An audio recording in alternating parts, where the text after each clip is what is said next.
Hey guys, what's up? So I did intend on making a different video than this one, but circumstances have led me to make this one instead. So basically my ferret Sebastian got really lethargic about 4 days ago, and I chalked it up to the weather. He's always been a very sleepy ferret, and I just assumed that maybe the winter weather was finally hitting him now and making him a little bit more sleepy than normal. And then I noticed that he wasn't really eating or drinking anything. I hadn't seen him use the bathroom, and he wasn't coming out at all. Normally, even if he's tired, he'll come out, walk around for a little bit, play for like maybe 5-10 minutes, and then go back to sleep.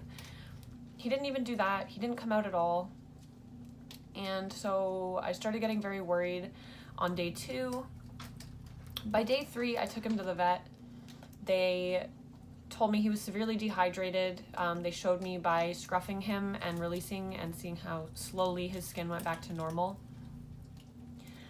I was extremely concerned then because I didn't have a lot of money to be able to help him.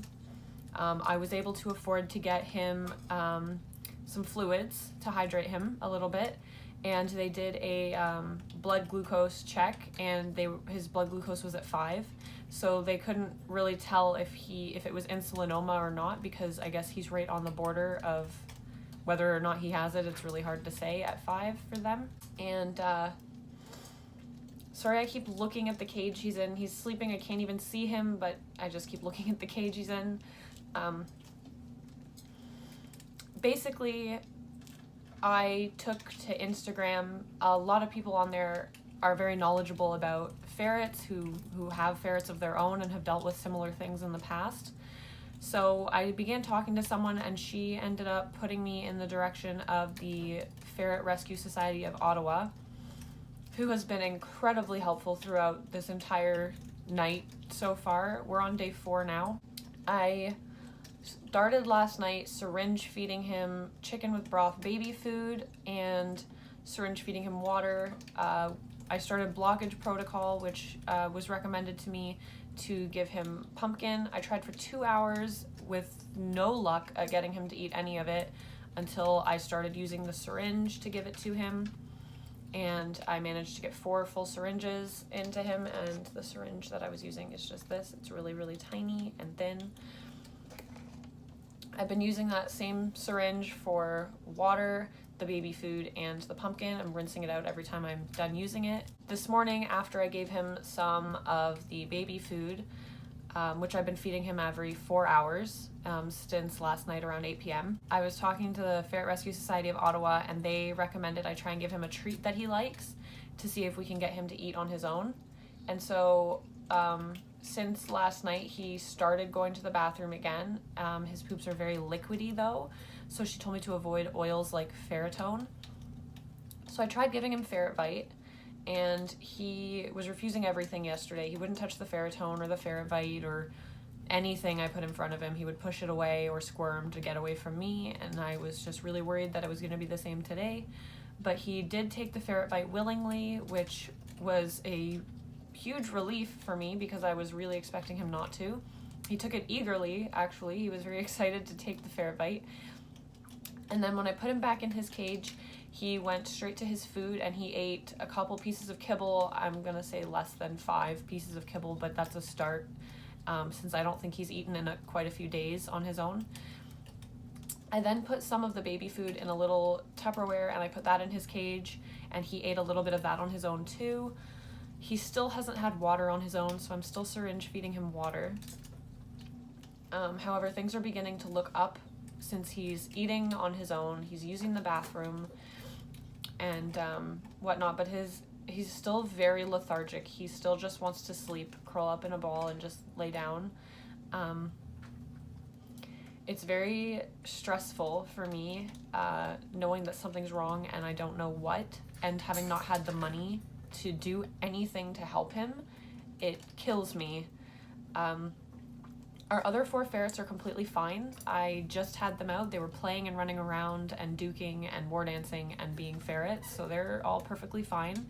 So whatever he has, I don't think it's contagious, and if it is, somehow they didn't get it and he did, and that's, I guess, lucky for the other ferrets.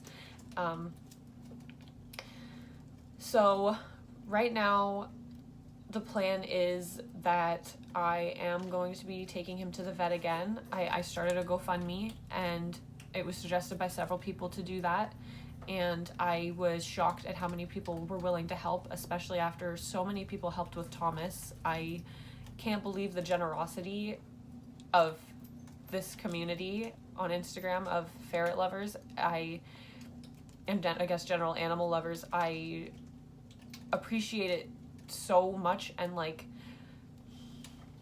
I'm gonna start crying from like the bottom of my heart. I mean, it literally is making a huge difference right now for me to know that I have that for Sebastian, to be able to take him to the vet and get him a blood panel and an x-ray, because even though he is using the bathroom, there's still a chance for a partial blockage, and a blood panel could show if, you know, it's anything severe like insulinoma, or if he has any other sort of illness that we're not able to detect with an x-ray.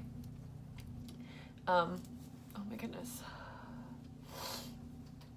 I figured that I would make a video just kind of talking about everything, because I am getting asked a lot about what's going on, and it's crazy that so many people care, and I honestly I love that so many people care about my ferret Sebastian. He's my sweet angel boy, so I don't really want anything to happen to him, and the fact that so many other people don't want anything to happen to him as well is really, it means a lot. I don't really have words to say how much it means to me. Oh my gosh, I can't stop crying. So,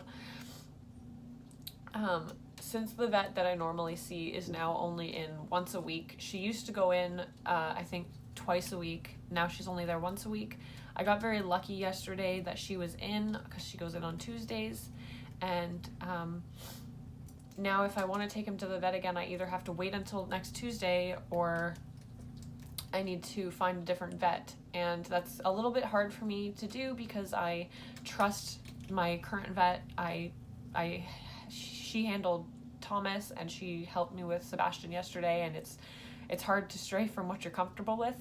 So I did find another vet to go to bring him to, that has someone that can see him every single day, basically, and I will be bringing him possibly later today to get the blood panel and the x-ray, if I'm able to do both.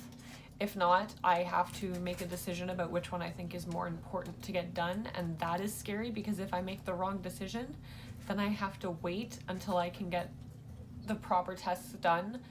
So it's really scary knowing that, like, his life possibly could depend on the decision I'm about to make, and I have about a 50-50 chance of making the right one. I'm sorry. So I'm trying really hard to stay positive, especially since things started to look up with him eating a little bit on his own and even using the bathroom, which is big. If you're able to donate to Sebastian's GoFundMe, I will put the link down in the description. If not, just keep sending healing vibes to him, because something's working, because he's eating on his own a little bit and he's using the bathroom. Though he's still very lethargic, he is starting to do a little bit better, and a little bit better is better than staying the same or getting worse. I really appreciate everybody who has taken the time to check up on him and to help him in any way possible, and for even watching this video. I don't have words again. I really appreciate it. It means so much to me, and yeah. I think that's all I really wanted to say. I will keep everybody posted on Instagram about any further updates on how he's doing, and I will make another video updating how he's doing as things progress forward, and will hopefully go up. I hope that I answered some questions you may have. If you have any other questions, leave them in the comments down below, and I will answer them as much as I can. Yeah, thank you for watching, and I'll see you in my next video. Bye.